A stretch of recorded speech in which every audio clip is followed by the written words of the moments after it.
Session 4. Appoggiatura. Benjamin Garbaggio here with Session 4 of the Violin Bathroom Tutor. Today we will be working on the right hand bow technique, and we're going to be applying bowing to the actual violin. So before we get started with the violin, we're going to put that down safely on the toilet. And instead of a bow, we're going to pick up a pencil. So essentially what you want to work on with your bow is kind of a flexibility of all these fingers. And before, you're going to want students to hold an expensive bow with their grimy little fingers. You're going to want them to practice on something as inconspicuous and easy to handle as a pencil. So when holding a bow, or in this case a pencil, you're going to want something like this. Making sure that all the fingers are curved so that you can fit something, or that you can almost weave something through them. The thumb is kind of like, if you were to make this shape, it's right underneath that finger, or a little bit in front of it. So when you're showing to students, you could say, oh, you know, it's a little bunny is going to chase you and eat a pencil. And that's what you're going to do right here. Just kind of put that thumb right by the middle finger, or the third finger, or second finger. The second finger.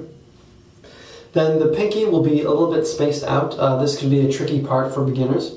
So the rest of the fingers are curved as so, and the thumb, you must be wary it doesn't go into the banana thumb. Remember, we had a banana thumb, which is like an exaggerated thumbs up in the actual holding of the violin. Now you don't want that to happen here, or else the bowing won't be as accurate or consistent with the tone you want. So you want to make sure the thumb is well bent. Now, an exercise you can do once you have your fingers on the pencil like this is to ask the students to lift up a finger. So you start with the pinky, kind of tap that pencil. So if you remember the exercise we did on the fingers, the left-hand fingers on the fingering board, how we could do that on the toilet or some kind of flat surface to get them working strongly. You can do almost the same thing here to try and reinforce these fingers in holding the bow. So you want to kind of lift the pinky up and smack it back down on the pencil. Then you lift up the ring finger, then middle finger, and then the pointer finger. And making sure that your thumb and your fingers are kind of staying in the same spot. Another fun activity, play-based trick you can do is have the pencil be kind of like a ladder, and your fingers are a spider, and you're slowly inching up the ladder. You can start by moving one finger at a time, just like that, until you reach the very tippity top, and then you can go down.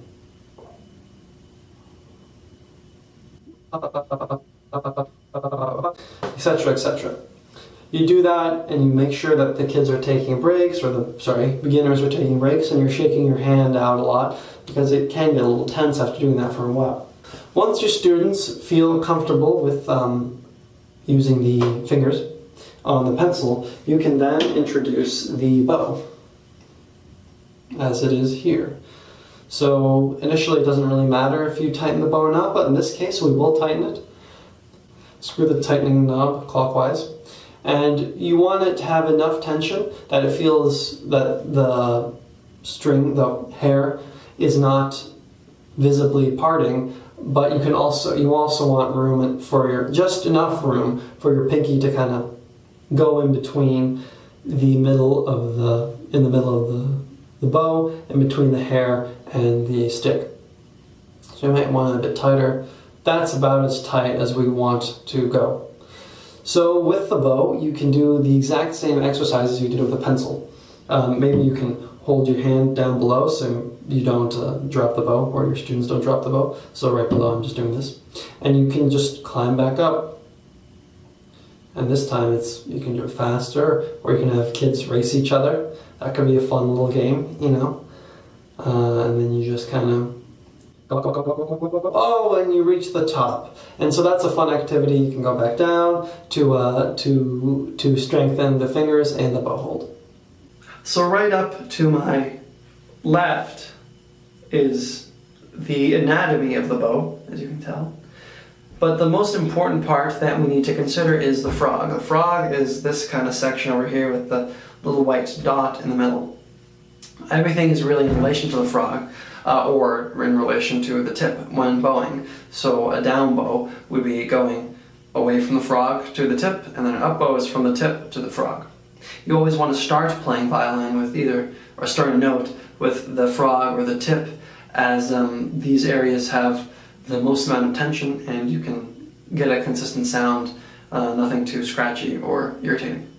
So when holding the bow, you want to take your pinky and put it right where the tightening rod was, and then you're going to kind of mimic the same approximate curvature that your fingers had when they were on the pencil. And you're also going to imitate that kind of bunny we were talking about before that, chases the kids, with the thumb and the middle finger.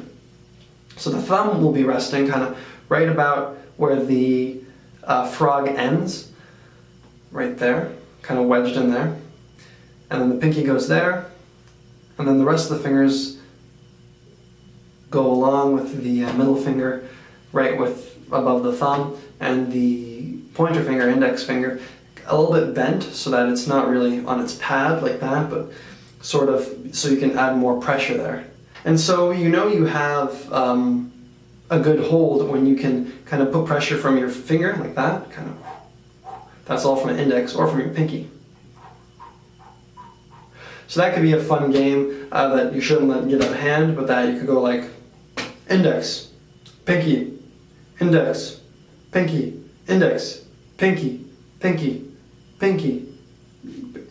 Kind of like a Simon Says sort of thing. Simon Says index. That could be fun. Something important to remember when holding the bow is never to do a banana thumb like that. Right?